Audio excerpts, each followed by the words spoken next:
Good morning, Bill. Good morning, Bill. How are you today? I'm tired. I think. Yeah. Yeah. I'm ready for the weekend. Question mark? Yeah. I'm Ron Burgundy. I'm Ron Burgundy. So, you got a busy weekend, or? I am interviewing Quentin on Saturday morning at 9 a.m. For this new potential thing. Mhm. Okay, what's going on with your beard? Get this like. Yeah, so I have this thing. When I had hair, too, it would curl on the back, right? Okay. Well, apparently my beard does the same thing. Oh, interesting. See? Look at these. Okay. Yeah, so I had a choice to make. I could either snip it off and just call that the beard, or I could push through it and see if it'll get longer and go past that. Okay. So I'm in one of those weird, awkward stages where we'll know soon enough if that's the stage or if that's actually what it looks like. That little like part of your beard is like all of my teenage years and 20s of like, let's just see how like awkward this is going to be.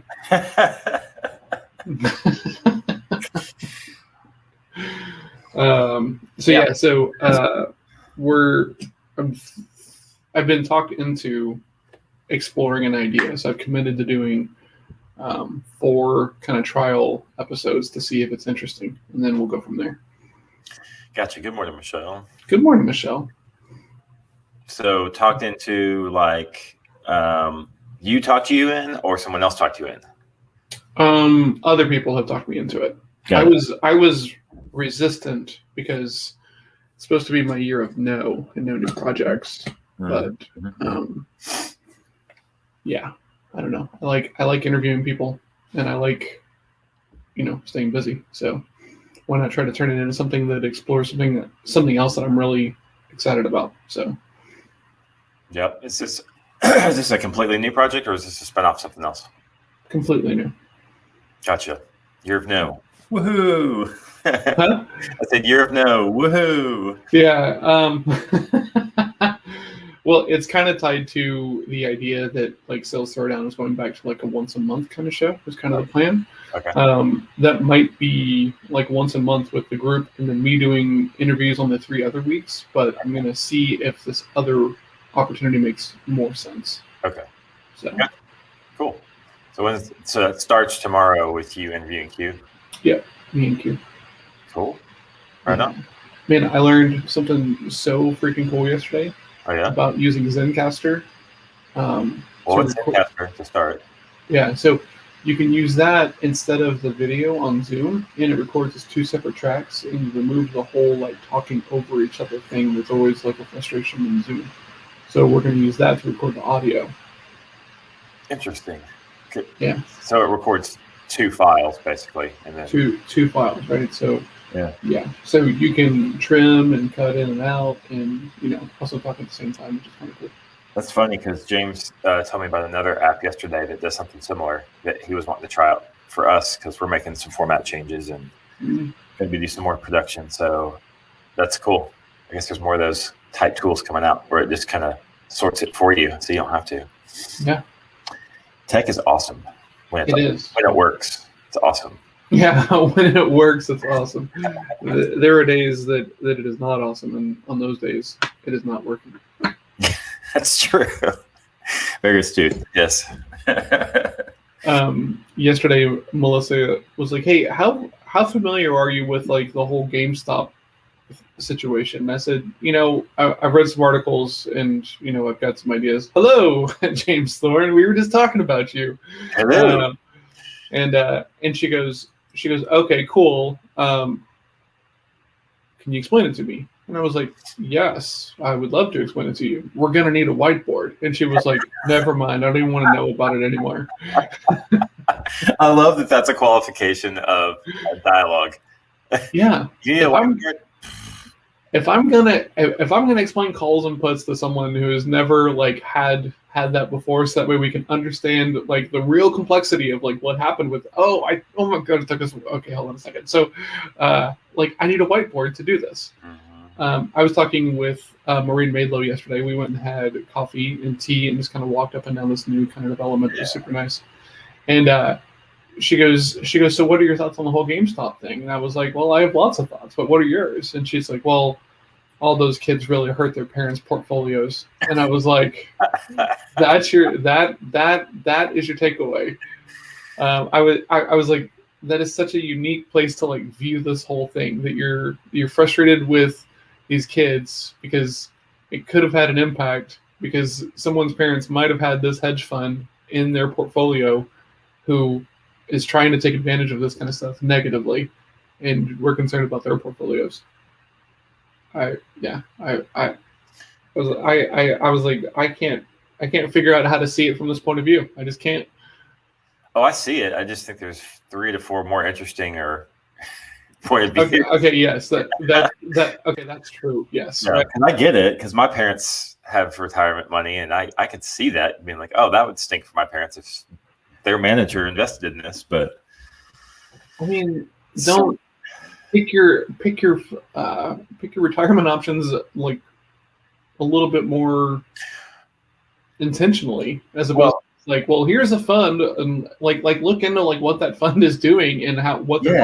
Well, actually, you and I have some insight on this because we studied this, right? But like, as simple as possible is when you're that old, like you're in that age group, you probably shouldn't be working a whole lot on shorts. No. You know, your fund should probably do 0 shorts at that age because it's about cash. Yeah. So if you're over 60, you just don't have as much time left, right, to realize gains. So you should be using way less risky instruments or balancing that out more towards the less risky side the older you get, because you just don't have time. And so yeah, if your retirement is, you know, looking a little dismal after last week because you plan to retire in like the next like 3 to 5 years, you're probably in the wrong investments, honestly. Why are you in funds that are trying to do this kind of stuff? Because it's always going to be very high variance and very volatile to your balances, right? Yeah. Or you're doing really well and you weren't even sure what was going on. Your planner may have shot you a note that said this happened, and you went, "Oh, well, that stinks. Get it back." Yeah, that's the other thing, right? You should be having regular discussions with your financial advisor about where your money is, how it is working, what kind of underlying things it is doing, and not just, well, I really like 7% versus 5% this year. Do you think we can make that happen, Bill? And then over there with like suspenders on because he works for like Ed Jones, and he's like, yeah, man, we can make this thing happen, right? And just loads you up in a bunch of junk bonds, you know, and doesn't discuss like the other side of this whole thing, which is risk, right? Everybody's got a different level of risk tolerance, and you know, it's crazy because even in poker, right, there's different levels of risk, and there are some players who manage that better than others. But yeah, you know, if you can't stand a whole lot of movement, you should not be in risky options or risky plays, right? And hedge funds are risky plays just by default. Like, yeah. Yes.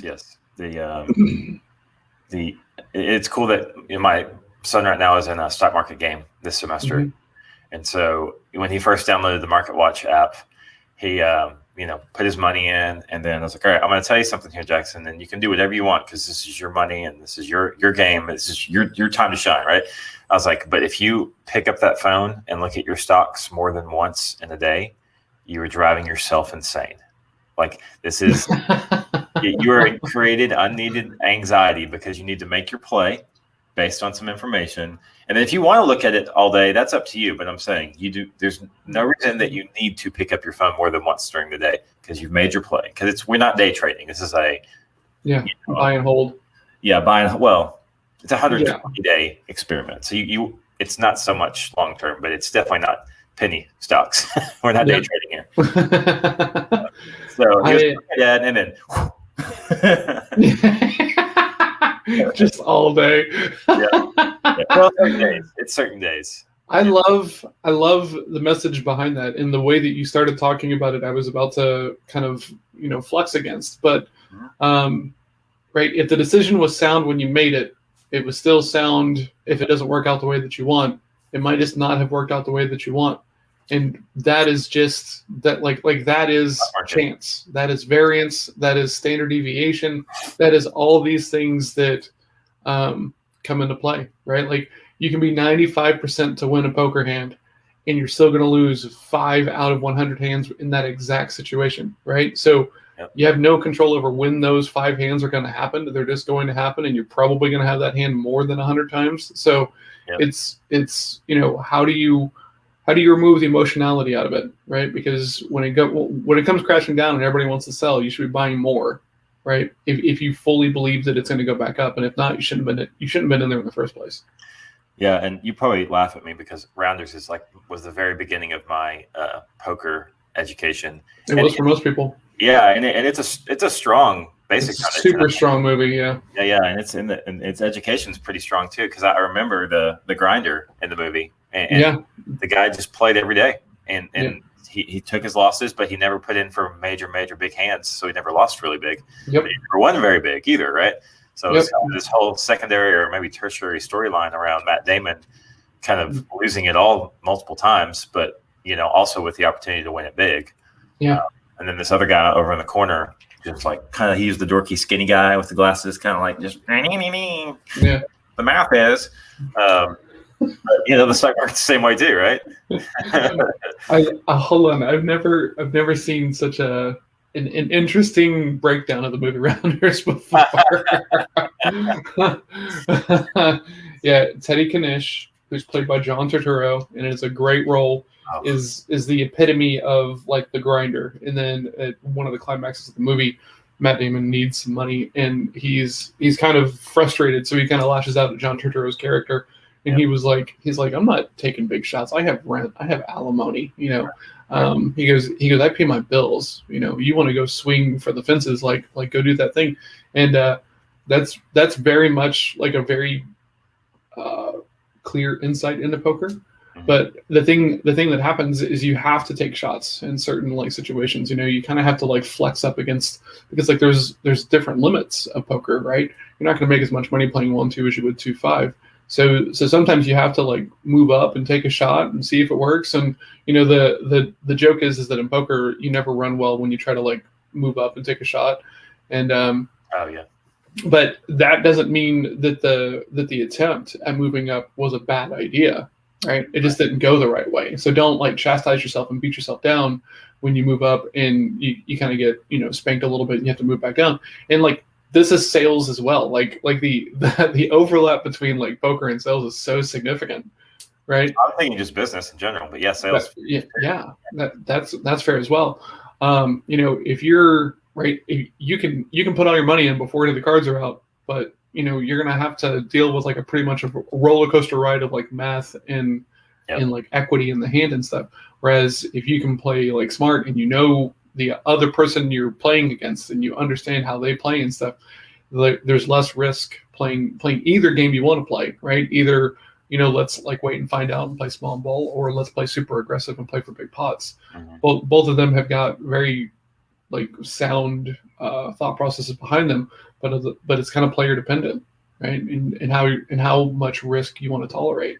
So let's parallel this to business real quick. Mm-hmm. Get your expertise in here, right? So they say there's 2 games in poker. There's the cards and then the people. Yep. And depending where you're at, you don't really even have to be good at the cards if you're good at the people, and vice versa, right? Mm-hmm. So there's that whole way.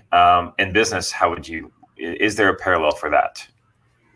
Oh man, for sure, right? It's kind of this kind of fine line between like efficiency at like all costs. Let's be super efficient and let's do KPIs and let's like manage and do it well.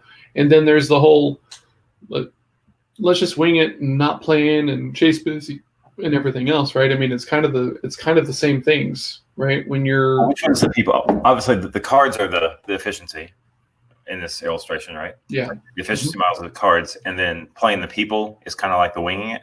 Yeah. Okay. Yeah. But you can have education about a person, like you can know how a person plays in poker, and it's not really winging it. It's more understanding the patterns how they play, right? Sure, but what happens though is when Okay, so to get okay, so all right, we're about to get a little nerdy here. When you start to introduce an emotional element, right? Yeah. It messes with the That's where math and the thinking. Okay, Yeah. so you might have that moment of like, you know what, I think this guy just doesn't have it, and you might not be thinking clearly in that moment, right? You might be on tilt. You might be just like really pissed at this person because they have beat you out of the past 7 or 8 plots. So when you're playing based upon feel and feel alone, you can talk yourself into whatever you want. It's remarkably easy, right? Like there's this rule in poker that if you think long, you think wrong, right? And you'll and you'll see people like, I'm not sure, and then they'll sit there and they'll talk themselves into a yes, or they'll say, you know what, I don't think you have it, and then they'll talk themselves into folding, right? You can talk yourself into whatever you want. So if you don't know the math, right, and then there's like the math, and then there's this whole other level of math. It's called being GTO, which is game theory optimal, right? And that's when you're using like pretty substantial computer space to like run every combination and like every outcome of like either ranges, right, like a section of hands that kind of makes sense for what a player has done so far, versus everything else. Reads at the poker table is connections and business, right?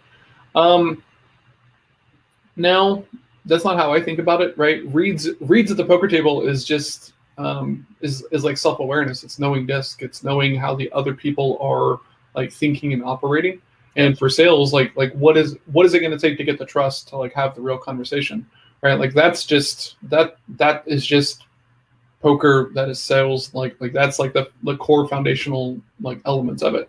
And you have people who do this really well, right? Because they just have lots of experience, right? There are poker players who are good, who don't know all the ins and the outs and all the math and everything. They're like, some of them are good players, but like the best in the world, I've all kind of adopted this like GTO, very, very methodical kind of thing. And then they're just kind of playing around percentages, right? So like there's this whole thing to where in poker, if you do the same things all the time and someone else is paying attention, they begin to exploit you because they have captured enough information about you, right? And that is the goal, right? To capture enough information so that way you can make the other person make bad financial decisions, right, over time. And so, to me, that's like knowing disc, right? Knowing who you are, knowing how you come across to others, and then understanding that other people are going to have different views of like conflict and relationships and stuff like that. So that to me is reads. Business connections is when you've got like, someone who texts you in the middle of the night who says, hey, like this game is really good. There's like 4 fish here and they're sitting on like fat stacks. You need to get over here immediately. Like that's the connection. That's the networking connection kind of deal. Yeah, that makes perfect sense. And so, and the better that your networking connection is, the better the opportunity actually is. You get to know how good of a networking partner is this. Yes. Are they bringing me good leads, or are they bringing me emotion?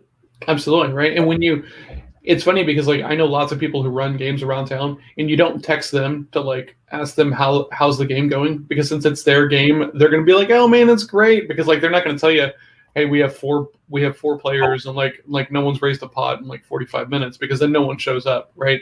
So you don't ask the owner of the game like how the game is going. You ask your buddy who's sitting in the game how the game is going, so you get real information. Exactly. Yeah, that's for sure. Okay, so we've got the hand side, which is what'd you say, PTO? Is that what you called it? GTO. Yeah. GTO, okay.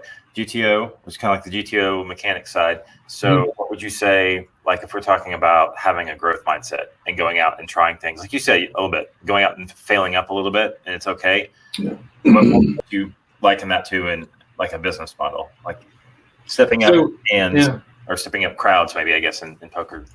Yeah, one of the hardest things about poker is, and it gets discussed all the time, right, is tilt management, which is your mindset. And then selling and then networking and stuff, you're going to deal with all kinds of different kinds of people, right? People who are going to put you on your heels, people who just want to talk a big game and get you super excited and then kind of string you along. There's going to be these kinds of issues. So we just have to be aware of that, I guess, right? And when you say tilt, you mean someone has put you way off balance, right? Like you're emotionally. Yeah. So tilt is emotional investment in a hand that carries over later on, right? And that can look like, man, I never have it against this guy, so I'm just going to fold, right? And then you're folding parts of your hand range that you should be playing against someone because like they're in your head. Or the other extreme of it is like, you know what? This hand sucks, but I'm going to snap it off on this person, because, or, the other things is that you see somebody who's playing like a lot of hand combinations that you don't choose to play, and it kind of wears down your resolve. And so then you start playing those hands, and they're hands that you don't normally play. So you're overvaluing and you're in bad spots and making bad financial decisions. Man, there's just so much parallel there, right? Yeah. Like right off hands with that last statement you made, I'm thinking of like, I see someone killing it on a YouTube channel, and I'm like, gosh, YouTube just doesn't really fit my business specifically, really. But God, man, they just keep killing it. I'm going to go open a YouTube channel. Yep. Okay. So. Yeah, there's some labels of people who play poker, right? So and it talks about this in Rounders. When he's talking to the professor, he's like, your style is tight but aggressive, right? And now that is a kind of like label that you can put on certain kinds of players, right? And they're called tags, and then there's lags, right? And lags are the opposite of tags, right? So there's tight aggressive, there's loose aggressive, and then there's maniacs, right? Which are like the furthest extreme of it. And then you have nits and rocks and regulars and stuff like that. So there's all these labels inside of the community based upon like how people play. But if you're a tag and you're playing with like a bunch of lags, the goal is you don't win more by trying to play their game badly. You win more by like running your game really, really well, right? Yeah. And there's a kung fu metaphor there, right? Because like in Wing Chun, there's four forms, right? So there's like the three empty-handed forms and then there's the emergency form. And like the saying always is that good second form beats first form, good third form beats second form, really good first form beats third form. Right. So yeah. And that could be even like in the business side, that could be niching. Like that's niching, that's your planning, that's your forecasting, that's your your lane. Your lane, and you in first form that you beat the other forms because you're so good at your own form. Yes. Form. Mm-hmm. Yep. Absolutely. Yeah, I love illustrations. I love them, and I love particularly even if I don't even know a sport or if I don't know something about tying it to another concept. Even if just by explaining the other concept, clarify the one that you have. Even if though I know more than a little bit about poker, but I don't know a whole lot. So, it's nice to have that. Yeah, this is why I get paid the medium bucks. Because a lot of like my coaching and stuff is like, okay, let's figure out something else that you're really into. Right. So that way I can use that as a lens to pass all the sales stuff through that you might be struggling with, because it's just going to hit harder whenever it's attached to something that you're familiar with, right? So if you're a jiu-jitsu person, I'm going to talk about jiu-jitsu and how like these sales concepts equate to jiu-jitsu, if it's poker, if it's business, if it's anything else. If I have a 5-minute conversation with someone, I can find something that you're into that we can start to talk about this kind of stuff around and using that frame.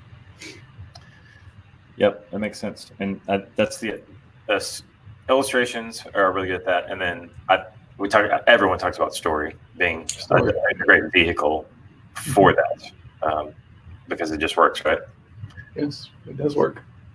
So I see you spent a fair amount of time with Q and his channel. Yeah. Over on Discord. How's that going? It's a new channel. Huh? It's a new channel. It's a old channel, but moved it a couple times. New channel. It's okay so far, right? It doesn't have the momentum, obviously, like the Noah Kagan Slack, and stuff like this. But I just don't think I've kind of been like holding myself apart from like networking online because I just didn't think that I really had time, and I preferred network in person, or at least I did. Yeah. And between the Noah Kagan thing, I started to realize that this might just be the new version of networking, or it can be if you want it to be. So maybe don't run away from it, but go ahead and do the John thing and turn it into like a system that I can use to keep, the pipeline moving and referrals coming in and stuff like this. So, so that's kind of the thing there. So I'm viewing the Q thing as like a much earlier version of that, right? He has some really cool people in there doing really cool stuff, and I like talking about that and hearing about it. We had a call on Wednesday night, and I was there for about an hour of it. I'm not exactly sure how long it all went, but it's just new and kind of cool, and yeah, we'll see where it goes. I feel like there's a hybrid, just given everything that's gone on, of how networking has to, and so that in person's still a thing. Yes, it is. There's people that will never give that up. Oh yeah, I'm aware. So it's a thing, and like being, and actually, on a side note, I re-looked at my desk assessment and went back through it yesterday. Just kind of having some multiple my personality tests and kind of see where they had overlap and see which different things. But I'm 47% D, 37% I, 10% S, okay, 5% C. So probably. So that being said, the in-person stuff I'll always want to have a piece of because I'm 37% I, right? Yeah. But I have to do the online more, right? So I'm wondering if there's some of the in-person people that are mapping over to the online version and trying to make it more like an in-person, if that makes sense. Because meaning trying to create more of an atmosphere of like relational, getting to know each other versus just like the online version that you and I are used to, which is like speed dating. Yeah. So, because I don't like the speed dating version. I like the speed dating version, honestly. I don't like it as my primary. I like it as an option. Okay, that's fair. Context, but I prefer as a primary to have a relational, and that way I can almost make it like a referral versus a relational referral versus a, hey, I know you know me. Okay, go. So, okay, how do I ask this question? What's your goal in networking? My goal in networking? Yeah. Why do you network? To get business. Okay. How do you get business? You create opportunities to get referrals. Create opportunities to get referrals. Okay, what does that mean? Like you create relationships with people that you haven't met before to get an opportunity to get a referral because they know people you don't know. Yes. Perfect. Okay. I know where you're going with this because there's quantity versus quality. That's my answer. No. So now I'm not making a quality versus quantity play. I'm making a lack of clarity play here, right?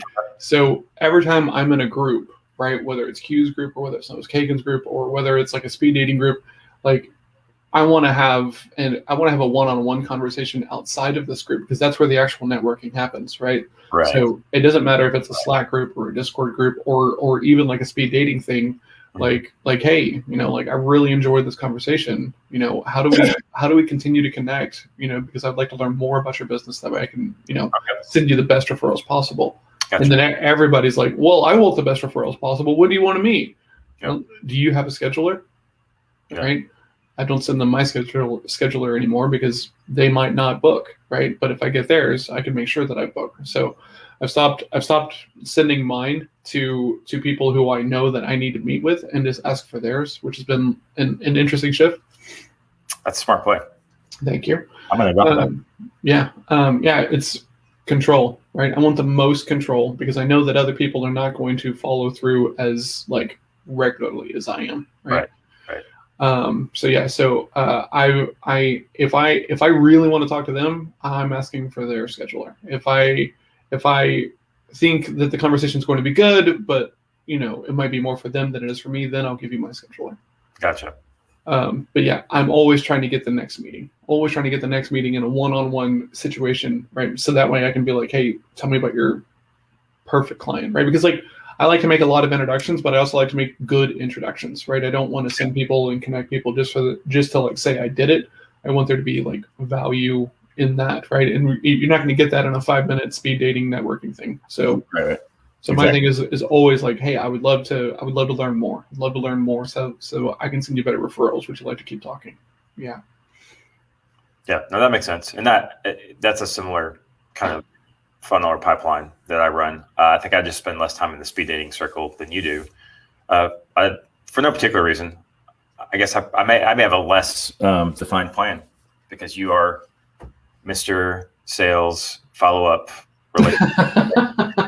That's part of your strong suit. So So I met this woman very, very early on in my networking, and we're very similar disc-wise. She's also a C, and she had this like little bitty purple binder, and it was about like this wide, right? And we're sitting down and we're chatting, and because I'm trying to get into this networking group, and first one that I'd ever visited or was trying to join. And she was like, "Oh, what do you do?" And I was like, "Well, I do this and this." And she was like, "Okay." I was still doing the website thing at the time. And she's like, "Well, maybe eventually, your card will be over here in this binder." And I was like, "What?" And she goes, "Well, like these are my like active referral points. And like people that I've worked with in the past, and I felt really comfortable about doing that." And I was like, "Oh, well, how do I get in there?" She goes, "Be here for a little while." And I was like, "What?" And she's like, "A lot of people put in like 2 appearances and then just expect business and don't ever show back up again. And like, that's not how this works." Yep. And I was like, man, like, because I've seen this since then, right? Like myself, right? Because like people come and go, right? They'll come to a networking meeting 2 times and then they'll say, "You know what? I didn't get any business out of this thing. This is a waste of time." 2 times. Yeah. 2 1-hour like sessions in a very, very crowded room with probably 20 like other people, and you didn't schedule any one-on-one meetings, and you're confused as to why your doors are not just like being knocked off the hinges with like referrals and introductions. So bizarre. Yeah. I know. It's I've been guilty of that for sure. So you have the best intentions when you're networking, hopefully, right? But the thing you have to like remember is like these other people who've been networking longer than you have seen something very similar, and they've seen like the flash in the pan, and then they've also felt the brunt of making an introduction that didn't work out, or like the person didn't follow up. And there's a big difference in my opinion between like making an introduction and making a referral. Correct. Right. And I think that sometimes people don't make that distinction, and what they do is right, if you're only going to refer people who you have worked with and like know and like and trust, you're not going to make a whole lot of introductions. So probably not going to get a whole lot of introductions. But when you can make it about like, hey, this person does this person does this, you guys seem like you're going to be cool. You talked about this the other day, which is what brought this to mind. You guys should have a chat. Right. That's different than like, hey, you should talk to Jake because Jake is the man. He's my accountability partner. He's absolutely going to be able to see you through this thing. Right. Those are 2 different kinds of introductions in my world. Definitely. So yeah. And the first one even probably seems more like a referral to some people because they go, "Oh, for sure, yeah, hey, oh yeah." So, I've been burned by that, right? Because like somebody followed up and they're like, "Hey man, I did some work with that guy, and they didn't do a very good job." So, "Man, I'm sorry to hear that." And he's like, "Why'd you refer them?" And I was like, "I didn't refer them. I made an introduction because you did these kinds of 2 things." Because honestly, it's on you to vet, to figure out if like this person is going to be the right partner for whatever you're talking about. Absolutely. Well, and the only really thing a referral should provide is the fact that the person that referred them to you should have a pretty good idea of what it is that you are looking for, and have some sort of positive experience where that now that hopefully they've cut down some of the vetting time. Yeah. But the vetting still has to happen. Oh, for sure. Like, and everybody likes referrals. Everybody likes warm introductions, but most people do a terrible job of like asking for them in the right way. And then a lot of people just kind of, they have the wrong expectation. They ask for a referral and then they get it, and then they're just expecting it to be such a knockdown of a sales conversation. And it's like, you still got to have your process. You still have to do the right things. You still have to, go in there and look for the clarity and the depth before you try to like actually pitch them on a solution. Just because they walked in the door a little bit warm and they know your name does not mean that you're just like, "Oh, so you want to go now?" Yeah, it's like, would you date that way? I mean, I haven't had a date in so long. Probably. Once or twice and be like, "Oh gosh, what am I doing?" Yeah. Yeah. After 17 years, yeah, it's been a hot minute since I've had to like initiate a dating and flirtatious conversation. Yeah. No. Nah, too much work there. Oh man, yeah. I don't think so. So this is the weird thing, right? With all this stuff that I've learned about myself and selling, I think I would do well, right? Flirting and dating and all that stuff. Mm-hmm. Man, I don't ever want to do it ever again. I feel that. I hear you. It's like the older you get, the more you realize it's to end up with someone that you really gel with it can be a tough road. It's a tough sell. So nobody wants to go jump in and try and voluntarily sign up for. I want a really tough sell. Like I really situation where this is going to be hard and it's going to take a long period of time. And it's going to seem great some days, and other days you're like, I'm just laughing at the idea of the guy being like, so I'm trying to sell you on the idea that you should spend the rest of your life with me. Yeah. And let's talk about the stuff you're going to hate. Yeah. Because there's going to be some stuff that you hate. And we should just talk about that, because if you hate this stuff, you're going to hate me. Yeah. Is that okay? Yeah. That's right. I love that as like a frame in a sales conversation. The expectation setting on that would be an interesting one. Yes, exactly. Yeah. So I drink straight from the carton. I'm a terrible cook. I go days without showering sometimes. my stacks of laundry sculptures are significant. He's just selling with different emotions and Levi is just rubbing up against this one. Yeah, he is. Yeah, he is. He's like, wait, I know what this is like, right? He's getting like super jacked up about it, but it is the same thing for sure. Well, and see, here's the other thing. I think Levi's a contrarian, not just an eye. So Levi likes to just toss ideas out sometimes to make people talk, right? Yes. So he probably should be writing ad copy somewhere. Like, here's something that's not happening in the article. Click. Pain, agitate, solution. Yeah. I have room for 10 girlfriends and I already have 9. Wow. There it is. There is the screenshot, the thumbnail for today. Congrats, Levi. Got me. That got me. That was a good one. You mean childish? Okay. Yeah. Oh man, that's so funny. God. I have room for 10 girlfriends and I have 9. You want to be that 10th? Yeah. Best for last, right? What's that? Best of luck. No, best for last. Best for last. Oh yeah. Yeah, let's not continue down that path because I'm just going to get in trouble. Yeah, that's bad. What do you got today, Bill? Gosh, not that. I've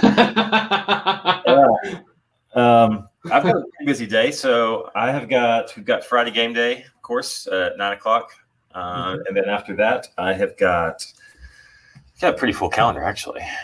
As I'm thumbing through it here, let's see. Do you have a John Thursday calendar? Like is it that full? No. That's that. No. Come on. Yeah. Who's the I here? Yeah. But who's the masochist here? Yeah. So let's see. Now, so I've got 9. I've got a 10. I've got a 12. I've got a 2:30. I've got a 3. Okay. And then I've got some work in between. So yeah, it's a solid day. It's a pretty solid day. Very solid.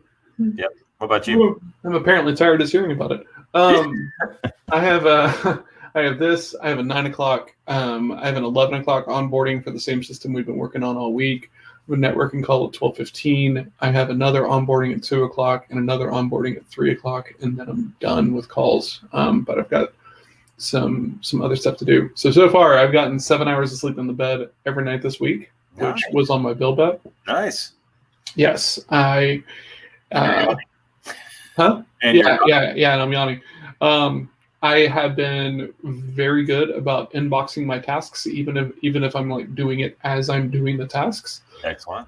I realized that was going to be kind of hard to enforce restriction-wise. And then I worked out Wednesday evening with the pull-up bar, and the goal is to do a little bit more of that tonight. So that'll be my 2 turns of working out with the bar this week. So BIL bet, good. So got mine here. I missed because I did not. I missed a day of writing this week. Mm-hmm. So I'll get it today, but I will have got 4 or 5. So I did not pick consequences, did I? So you did not. But and honestly, this is why something like I'm going to write every day this week is kind of a hard thing to enforce, because like there's no way to make it up. And so what happens is when you miss like a day, it's so easy to just be like, screw the rest of the week, right? And just take the rest of the week off. So true. That's why I do word counts and not like must write every day. Okay. So that way, if the goal is to write 5,000 words in a week, right, I can, because like stuff happens, right? Stuff gets in the way. The schedule changes, priority shift, kids, families, all of this stuff happens. So here's a for you though. Yeah. What if my goals? It's one of the reasons the habit's so hard. You just described it, right? I want to write every day. That's what I want the habit to be. It's like you with your journaling, right? Mm-hmm. Like if that's actually what I want to build, not the word count, then I've picked the right goal. It just means I'm probably going to fail from time to time. Okay, so let me ask you this question. Uh-huh. So you want to write, but is it on your calendar? Do you have like a time block each day? Sorry, like you were a little scratchy there. What did you say? I couldn't hear you. Is it on your calendar? I still couldn't hear you. Is it on your calendar? I'm sorry, you're breaking up really badly. No, it was not on my calendar. Put it on the calendar, right? If you want to write every day, like, and that's the focus, and that's more important than like word counts or anything else like this. And it's not on your calendar, and you're trying to build a habit. You're setting yourself up for failure. That's right. It was on my calendar twice this week. That's it. Yeah. Yep. Yeah. It's not enough. It's not enough if you're going to write every day. That's true. That's not 5. 2 is not 5. It's that. I'm not good at math, but well, that version of math I think we're all good at. 2 is less than 5. So, but here's the deal, right? If it was something that you were excited about and you thought that you might miss like a concert or show, you put that on the calendar. Don't. I see what you're saying. Yeah. It's funny because like somebody the other day was like, man, like holy crap, like how do you? Oh, I took a screenshot of my calendar because I was showing someone that they didn't accept the meeting, and they were like, can we talk about your calendar? And I was like, yeah, sure, we can talk about it, and so we get on the call, and he was like, isn't it just very boring to like live out of your calendar the way that you do? Right. And I was like, honestly, here's the real truth. I'm lazy. Like I don't want to work, right? I love what I do, but left to my own devices, when this show is over, I'm just going to pick up my phone and I'm going to read some emails and some news and some social media, and I'm going to play some games, and all of a sudden I'm going to look up and it'll be 5:30. Yep. It'll be so freaking easy for me to do that. Yep. So I just don't let myself, and the only way that I can not let myself is by outsourcing it to like something else.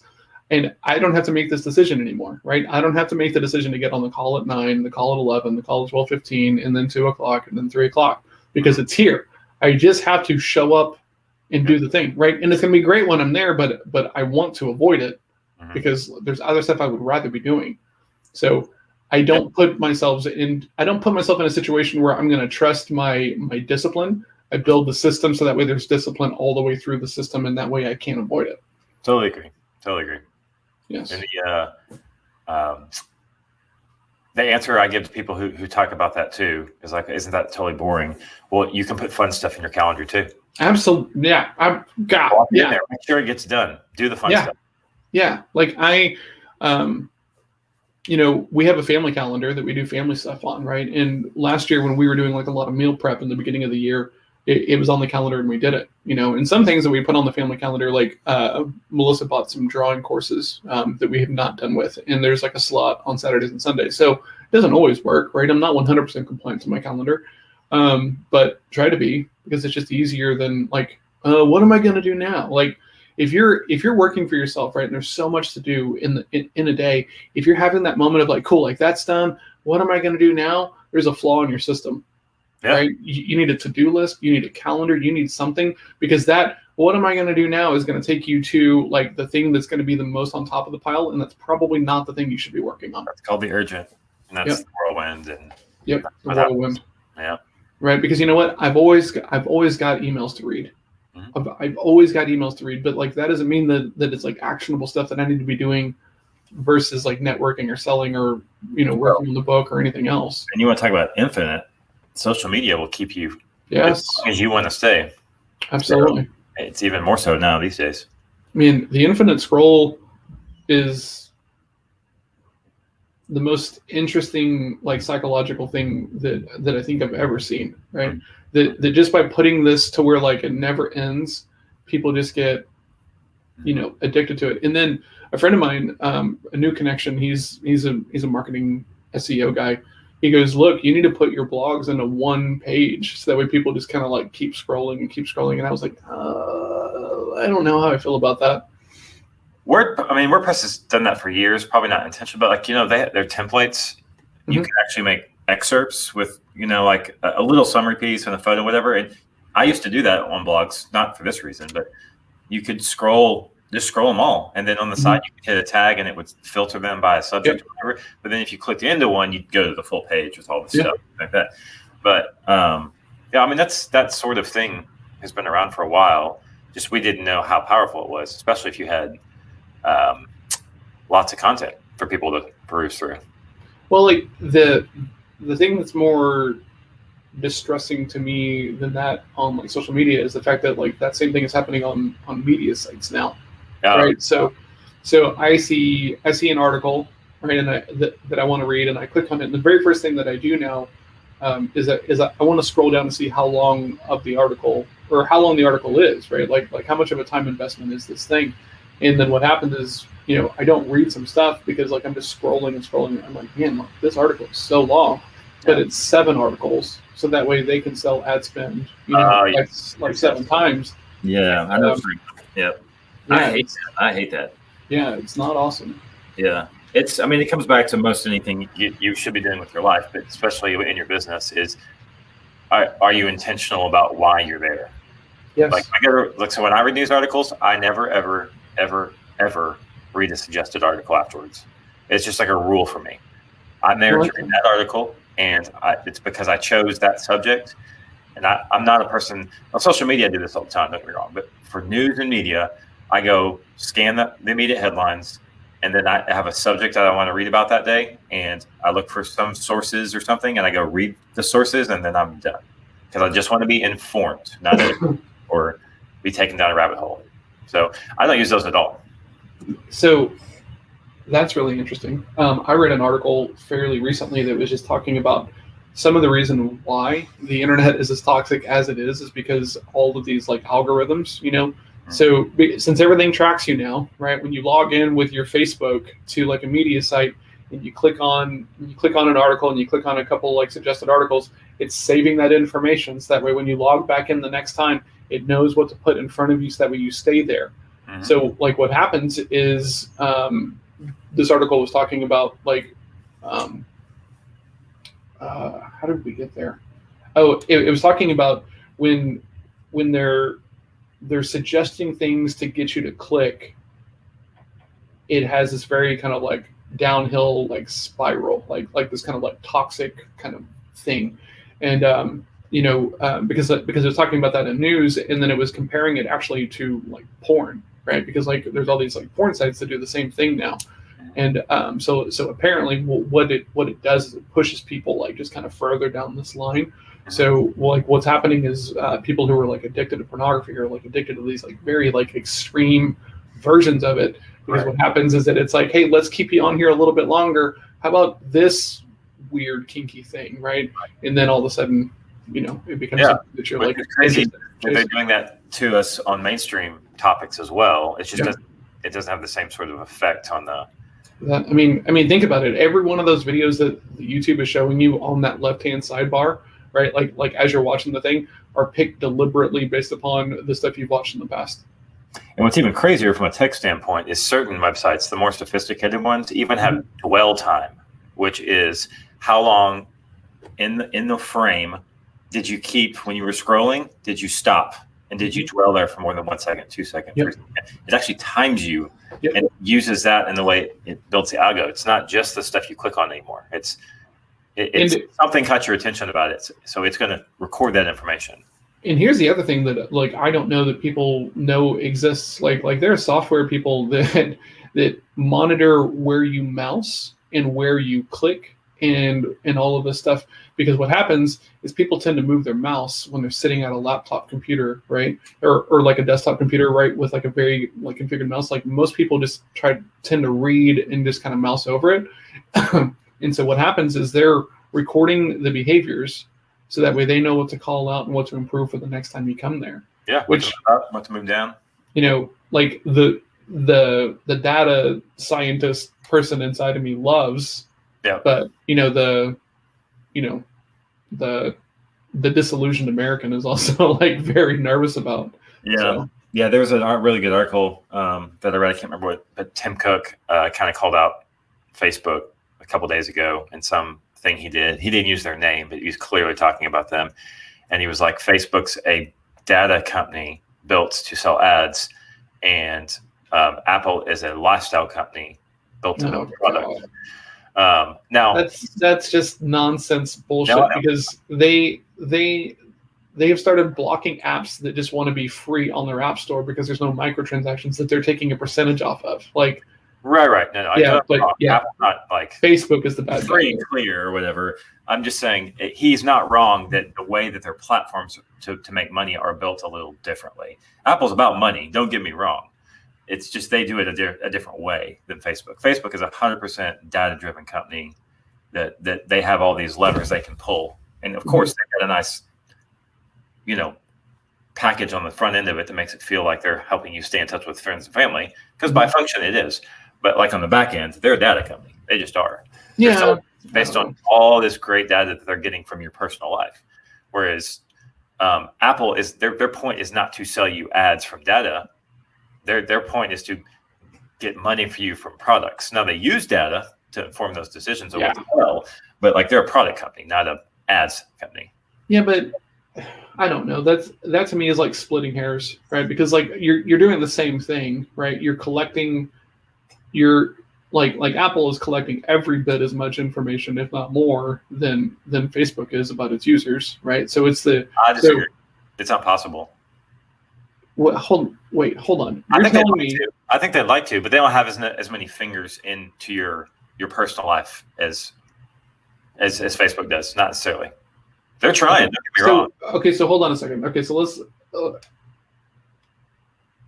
They have music. They have. They have a phone. They have a phone and they have a laptop that everybody puts all of their information into. How would that be less tracking and less data than what Facebook is collecting on you? We'll never know. But the point is the amount of data that they say they gather versus how much they actually gather and use. The only distinction I'm making is that Facebook doesn't hide the fact that the data that they're taking, they're selling, and they're taking as much as they can and selling it to someone else to make money. Apple is saying, we're not selling your data to anybody else. We're just selling you products. Yeah, that's the main distinction. In an app store that lets people take your information, so that way it's dude. Hold on a second. Hold on. Let me think this through real quick.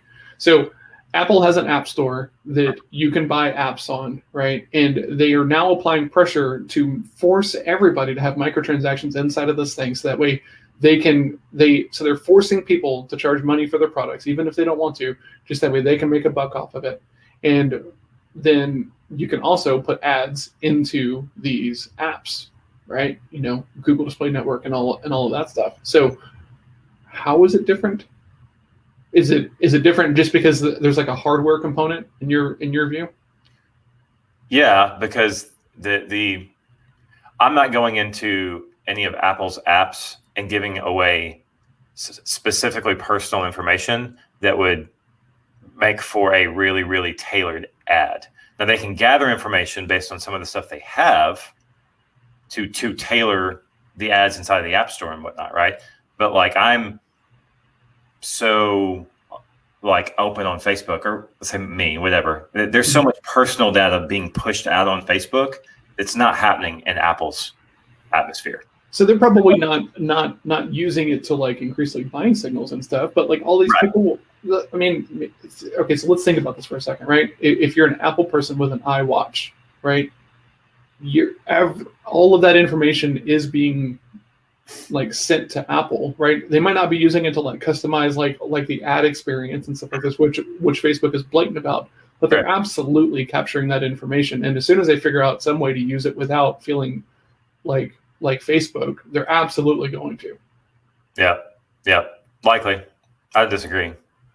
Yeah. Once again, I thought the conversation was interesting. Not that Tim Cook and Apple were innocent in this whole thing. Just that. Well, I mean, it's just. I mean, pardon my French here, but it's bullshit media spin is like all it is. Oh, yeah. Well, yeah. You guys we're a lifestyle company that's collecting just as much data as Facebook is. You just haven't figured out how to monetize it as well as they have, right? and you still seem to be doing okay. So congratulations. Yeah. They're doing fine. They've lost cash. They're good. Yeah, they're doing totally fine. Yeah. I think if you put Google and Amazon and Facebook and Apple and maybe somebody else I'm leaving out, Microsoft maybe, they're all doing the same things. Just different flavors. Yeah. Absolutely. Yeah, as Levi said, big data, right? Yeah. Well, when you can build the platform that people want to be on, right? And to a much smaller level, Russell Brunson's doing the same thing with like ClickFunnels, right? And so now he has a marketplace of people who develop and build things for ClickFunnels. Okay, awesome. WordPress is the same thing with themes and everything is like this. Is Noah doing any of that over on? Yeah, Noah now has the AppSumo marketplace. Yes. So he has people who call and research startups and software startups and try to get them in the door, and then he just recently started building out the Sumo marketplace, right? So I'm putting up the new updated version of the LinkedIn lead gen guide there, and a version of the the Sherpa sales course is going to go up in there as well. Mm-hmm. So he's already paid out like a couple of $1 million to people who've put products on there and have done well. So it's going pretty well. Yeah. But when you can build the marketplace and take just like a flat, very, very tiny percentage, then you're working towards the stuff that everybody else is working towards. Yeah, for sure. It's good to be the toll taker. It is good to be the toll taker. Monetarily, at least. Yeah.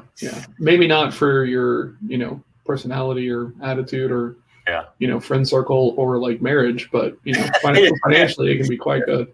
Yes, or even ethically, depending on how you treat it. That's true. That's very true. Yeah.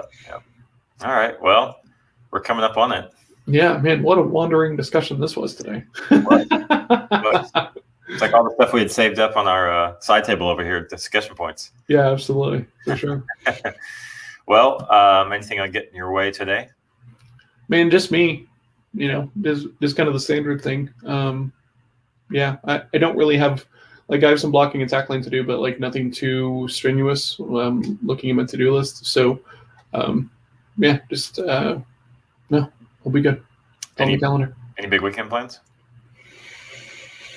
I'm excited to do the Quentin podcast interview. I need to, since my big thing is about like the importance of questions, I need to sit down and kind of storm up some really cool questions, and I'm trying to think of some unique things that will make the show be a little bit different. So kind of playing with some things around there and around questionings and stuff.